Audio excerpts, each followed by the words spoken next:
Hello, আসসালামু আলাইকুম। আমি ফারদিন হাসান এবং আপনারা দেখছেন ফারদিনস রিয়াকশন। আজকে আমি আফগানিস্তানের উপর একটা ভিডিও করব, সেটা হলো জিওগ্রাফি নাও চ্যানেল থেকে। তো আফগানিস্তানের জিওগ্রাফি নিয়ে আমরা আফগানিস্তানের জন্য দোয়া করি। কাবুল বিমানবন্দরে দুইটা আত্মঘাতী বোমা হামলা হয়েছে, প্রায় 200-র উপরে মানুষ মারা গেছে। আল্লাহ তাদের মাগফিরাত দান করুক। তো চলুন ভিডিও শুরু করি। Start. Hey everybody, welcome to the first episode of Geography Now. We're going to go through the list of all the internationally recognized sovereign nations of the world, and we're going to do it alphabetically, which means our first episode is going to be on Afghanistan. It's time to learn geography now! That's the intro song. I hope you liked it. I worked really hard recording it with my friend Bill. So, today's going to be Afghanistan. I'm actually really glad we're getting this country covered because it's a very complex and deep country and we can't cover all of it in 10 minutes, so I'm going to try to do my best. Before we get into anything though, let's dissect the flag. The Afghani flag is a tricolor band of 3 different colors, red, black, and green. The red representing the blood of those who fought for Afghanistan, the black representing the obscure and difficult past that they've had, and the green representing hope and a future, and Islam as it is the state religion. In the middle of the flag is the Afghani emblem. Now this is where things get a little difficult, so bear with me. On the emblem is a mosque with 2 little miniature Afghani flags on the side, which by the way makes Afghanistan one of the only 2 countries in the world that has a flag with miniature versions of its own flag on its own flag. On the side are sheaves of wheat. On the top is the Shahada, or the Muslim creed. On the bottom is the name of Afghanistan, written in Arabic. And on top of that is the Arabic year of 1298, written in Arabic numerals, which also in the standard Gregorian calendar is 1919, which was the year that Afghanistan was relinquished from its British protectorate status and became an internationally recognized sovereign nation known as Afghanistan. In terms of its political geography, Afghanistan is located in the Central Asian region surrounded by 6 other countries, technically 7 if you consider the Jammu Kashmir region part of India, but Pakistan will tell you it totally is not, but we'll discuss that in another video. Now when you look at the shape of Afghanistan, it just kind of looks like a big amorphous blob in the middle of nowhere, but then when you look at the northeast, you start to see this long narrow stretch of land that kind of reaches out into the Hindu Kush mountain range. And you might ask yourself, why does Afghanistan have that long panhandle? And the reason why is kind of technically because England and Russia. See, back in the 1800s, the British and the Russians were competing against each other to see who could amass the largest global empire in terms of colonization and influence.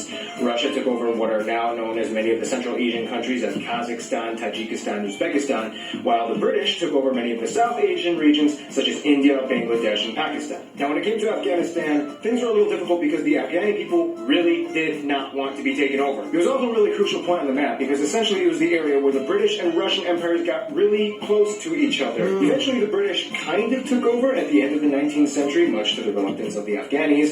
However, they still had to distinguish the borders between Afghanistan and the rest of the other nations in the empire. When it came to Pakistan, or back then British India, the British decided to use the Durand Line, and then when it came to the Russian Empire, they decided to use the Panj and Palmyr rivers. Now the thing is, when both the empires drew these lines, they technically didn't touch each other in the northeast and left a huge, long, narrow buffer zone, which is now today known as the Wakhan Corridor. By default, it was given to Afghanistan, and to this day, the Wakhan Corridor plays a very crucial role in Afghanistan's geography because for a very, very small 20 or so mile border at the very end of the Wakhan Corridor is a border with China.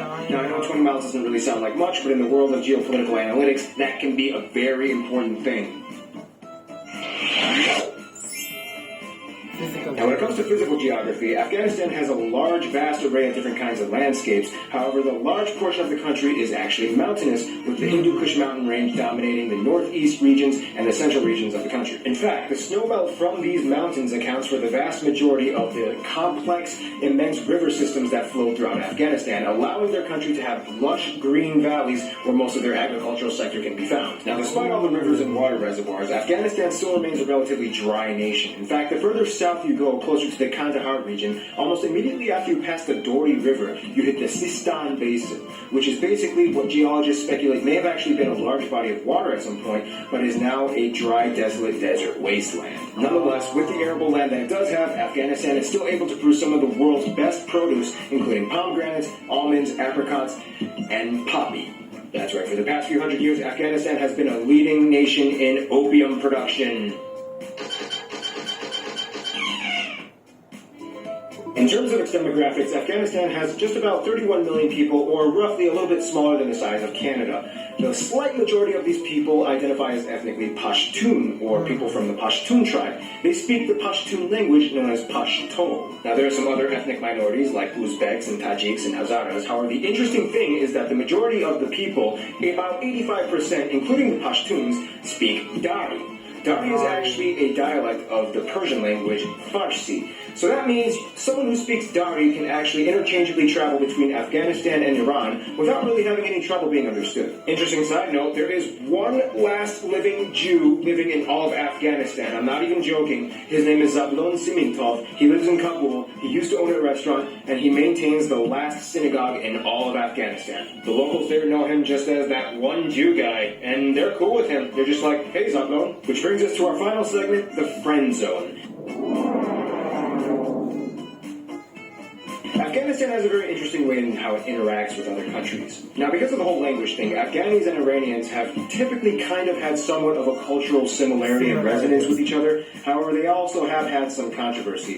Now, Pakistan and India are the biggest business partners of Afghanistan. However, again, there's some drama there as well. Now, when it comes to their best friend, Afghanistan considers Turkey their best friend. They've cooperated with each other peacefully for over 100 years, and there's an old Afghani saying, no Afghani was ever killed by a Turkish bullet, and no Afghani trained by a Turk ever betrayed his country. So in conclusion, I guess this is the last segment, never mind. Putting aside all of the modern day controversies, Afghanistan is actually a very beautiful country with a very rich and vibrant, yet often hidden cultural and historical past that very often goes overlooked. And that's our objective here at Geography Now.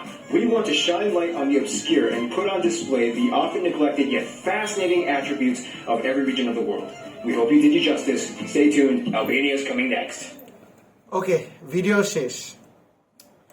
এই ভিডিওতে আমি কিছু জিনিস জানলাম যে আফগানিস্তানে বরফও পড়া, মনে হচ্ছিল আফগানিস্তান অনেক ড্রাই একটা দেশ, সেখানে বরফের কোনো নাম মানে চিহ্ন থাকবো না, কিন্তু আমি অবাক হয়েছি যে আফগানিস্তানে বরফও পড়ে কিছু কিছু অঞ্চলে।